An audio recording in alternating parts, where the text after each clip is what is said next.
And how about Chicago? I know you're a previous winner there, and you go there next week. What are your thoughts on getting back up there? That's a great racetrack for us. It's been a track we've run good every year. Obviously, we won the first couple races there and have been in the top 5 in a few since. So it's a great racetrack for us. So the mile-and-a-half stuff has been a strong point for us this year, and we're looking forward to going. All right, thanks. Thank you, sir. And we do have a follow-up question from Bob Pockris from SeamDaily.com. Please state your question. Yeah, Kevin. Do you bring do you bring the same car that you had at Talladega, or are the tracks too different for you to do that? We'll bring the same car that I believe we raced at the Daytona 500. I don't know, to be honest with you, but I assume that's the car that we're racing.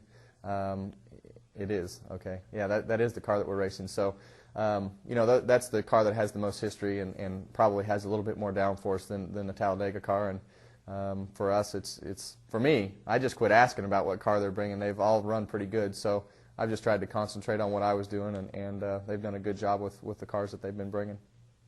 And earlier you talked about finishing a lot of races with a lot of fenders and everything, and I guess the concern on the nationwide side is of a lot of the smaller teams is to getting those cars fixed to be able to pass the tight inspection process. I mean, do you have any concerns from your end as a team owner and for the series in general trying to meet those tolerances week in, week out? I think once it gets going, I think people are really overthinking the process. The process is very simple once you get everything up and running. It's a little bit complicated to get it up and running, but the cars are way simpler to build. You can buy pieces of the fenders that are already built for you and put them on the car, and if you line everything up straight, you don't even have to have the wheels and tires on the car to put a body on the car anymore. So the process, once you get it up and running, is very simple.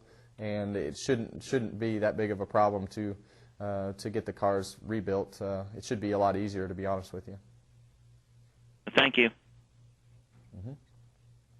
Thank you, sir. And we do have another question that comes from David Newton from ESPN.com. Please state your question.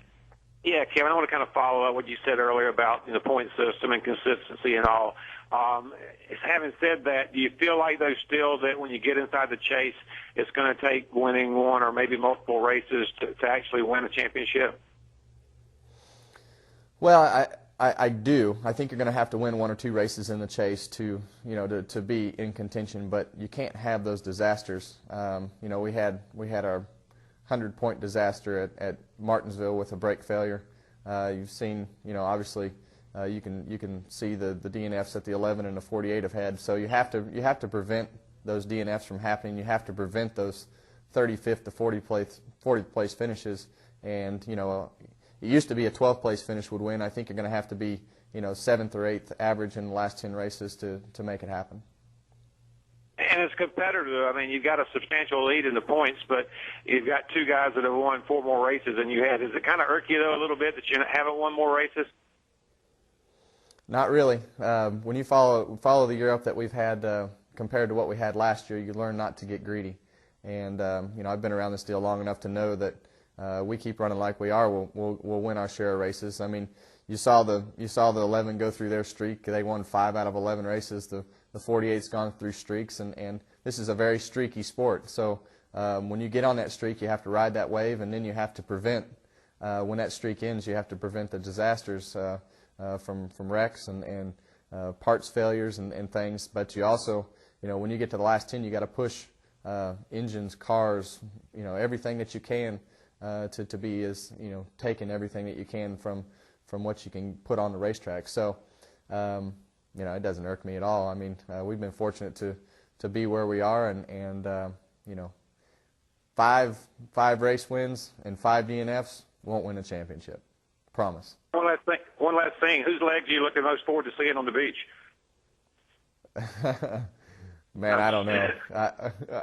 I think about half of us will look like we're riding around on a chicken. So we'll see how that goes. Thanks a lot. Just joking there. Thank you, sir. And our final question comes from Tony Fabrizio from the Tampa Tribune. Please state your Yeah. question. Kevin, just one more about this Saturday night. How do you think having the spoiler on the COT for the first time at Daytona will shake things up?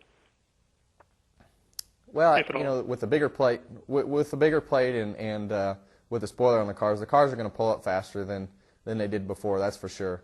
I think with the nationwide cars being down there and testing those, several weeks ago, I think that'll give us a big indication of what we're going to have with the Cup car. And they pulled up really fast, so you're going to be able to let out of the throttle. It's going to be a lot different, to be honest with you, because of the pull-up rate.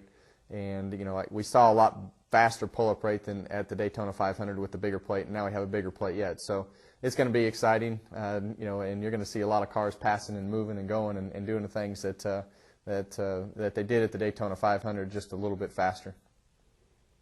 Cool, man. Thanks. Thank you, sir. And at this time, I'd like to turn the floor back over to NASCAR's Herb Brennan. Well, thank you. And Kevin Harvick, we appreciate it. Best of luck this Saturday night at Daytona. Thank you, guys.